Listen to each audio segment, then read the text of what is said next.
Today we are experimenting and playing with lengthening the stride at walk, trot, and canter because she has a hard time reaching underneath of her body with her hind leg, and because it seems to be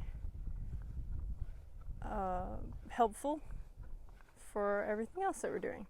So we worked a lot on lateral work, and lengthening is more longitudinal work. And so it helps strengthen the horse's pushing power and ability to collect, especially if you are lengthening and then collecting. So it also is a good way to work on the sensitivity of the horse when you put your leg on and when you pick up your rein. So I've already done a little bit at walk. When I put my leg on, just a little bit, both legs, she's going to go forward. And at this stage of her training, I don't care if her head comes up. As long as she goes forward, I am happy. And that is at all gaits. And she does. As soon as I put my leg on, she goes forward. And I don't have to work hard at all. So what we could do from there is I ask for forward at the walk. And then I ask her to come back with the hand. And you can kind of see how she gets real slow. And ideally in collection, your horse gets shorter, higher steps. Faster, shorter, higher steps. In extension, the legs move slow, but they take big strides. In collection, the legs move very quickly, but short strides, and the high steps. So you can kind of see how she slows down, but her feet get very slow and very flat. And that is something that we work on, is keeping the energy without taking big steps. Sending her forward. And like I said, don't care about how high her head comes. That's okay. She's just building strength and understanding. So I'm not worried about where her head is. She goes forward. I'm happy. She comes back. I'm happy. Because that's the beginning of lengthening or extension and collection. But then I might add in a little bit of leg and say, come on, quick with your feet. But my hand is there to say, but not big strides. Quick with your feet, not big strides. And then magically, the head starts to come down because she's starting to engage more with the hind leg and lift her back. And she says, that is very difficult. What a good girl. So I don't do a lot of it, just introducing the idea to her. So we're going to go to trot. You're going to see this whole same thing. Same thing at trot. She's got a real slow trot, and that's okay. We're going to change it. We're going to learn how to lengthen the trot. So we're going to do a lengthening across the diagonal. Ready? Okay, lengthen. Do. And then we're going to shorten. And it's really light with my hand. I just start to bring my upper body back. Slow the steps. Shorten the steps. I would ideally like her to quicken her feet and shorten the steps and bring her feet very high. Girl. And then we're going to lengthen again. I'm going to give my hand, invite her to widen, lengthen her stride, and then I'm going to slowly bring my body back. Take the rein ever so slightly to shorten the strides. Quicken the hind leg. Make the steps higher. Good girl.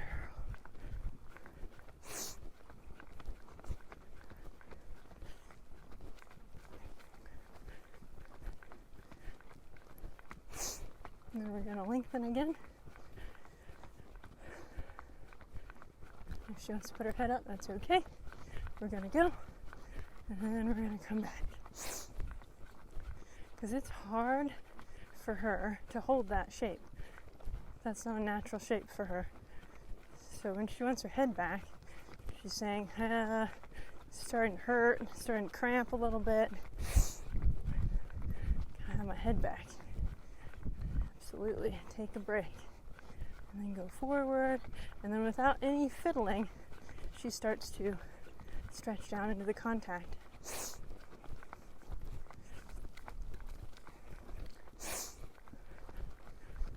Just sending her into a longer stride and then a shorter stride. Longer. Every time I sit, a little tickle on the ribs. It's a good lengthening. And then I start to slow bring my upper body back and invite her to bring her shoulder up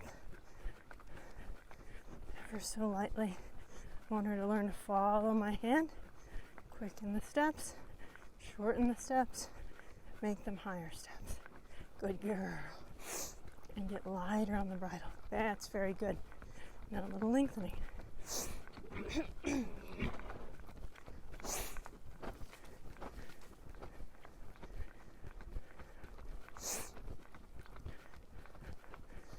How you start to work your horse. That is how you work your horse. Back to front instead of front to back. Is by letting them find the shape via the exercise. Forward and then back. Forward and then back. Now I don't have to work at all with my hands. She's holding her own body. She hasn't done a whole lot of this. And his head's coming up. She says, whew, that's getting pretty hard. That's no problem. As long as you go forward, you come back. So I'm going to let her have a break, have her head back. Go one more time across this diagonal. Forward, forward, forward. Go, go, go. And then come back ever so slowly. Good girl. And then she goes right, she finds that shape right away. She says, this is where you want me? Yep, that's perfect. And then we're going to sit and walk. I always want my horse to move into less pressure. What a good girl. So that way they, at maximum effort, ideally they have minimal pressure on the rein or on the leg, in the leg. We'll do a little bit of canter. Let's try a little bit of that same exercise at canter and see what we get. Since she is downhill and she's a thick girl, she has kind of a rough canter. And the lengthening helps her build strength in her hind legs, so that way she can be lighter on her forehand and a little more uphill in her movement. I don't really care about how they trot around if I'm not asking for it. Like she has this teeny tiny little disengaged trot. No problem. If I ask for it, as long as she says she tries to do better, that's all that I need. Alright, so I'm going to go into canter. I'm not going to worry about where her head is. I'm just going to go. Good girl.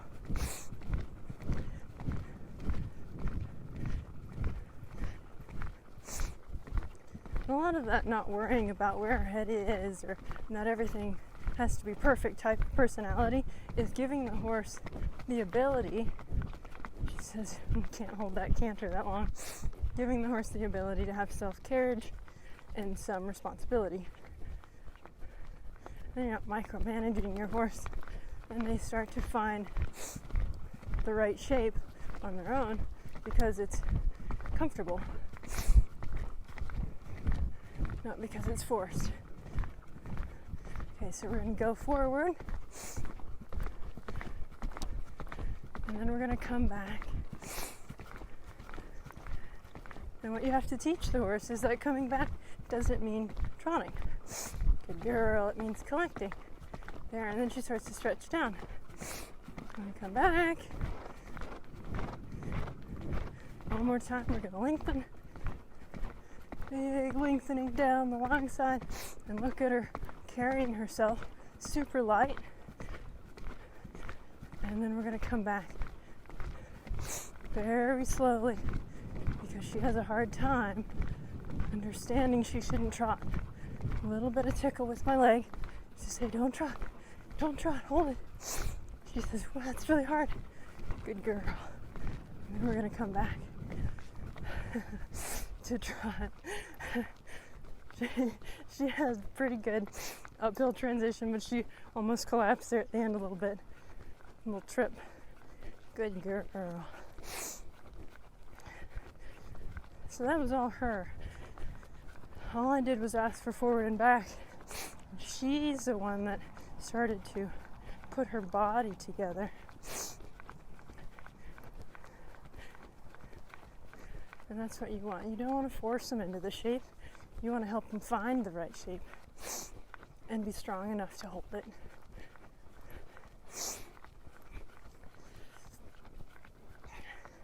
Let's try a little bit this direction. Sit. Ask for a little lengthening in the trot. Ideally, I don't like to do a lot of sit for a younger horse, but you do have to sit eventually for good transitions up and down. So I introduced it. You see how disengaged she was? Super slow, super disengaged, having a really hard time. And then she broke out of the canter, which is fine. We're going to do it again. And then we're going to go forward. So I can try and help her realize you got to use your hind leg. Push, push, push. And then come back.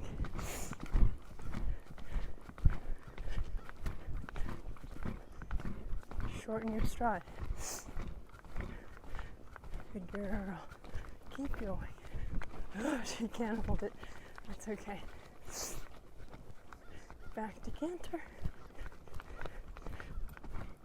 So it's not a problem that she can't hold it. It's not a problem that she falls out of it. We can always try again. And I'll get better about helping her, knowing how to help her, and she'll get better about helping herself. Going. Gotta go. Gotta have more push. Push from behind. Use the leg.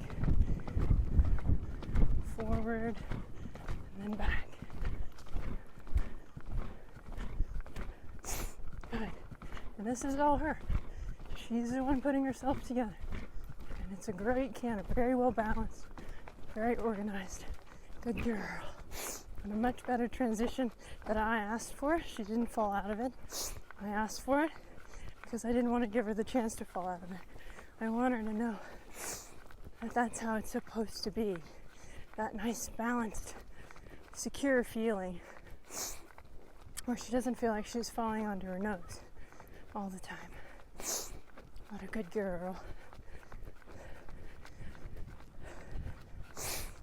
And it shouldn't be difficult. When I ask for her to go forward, it doesn't need to be kicking and whipping, or it shouldn't be. If it is, it's a physical issue or a mental issue.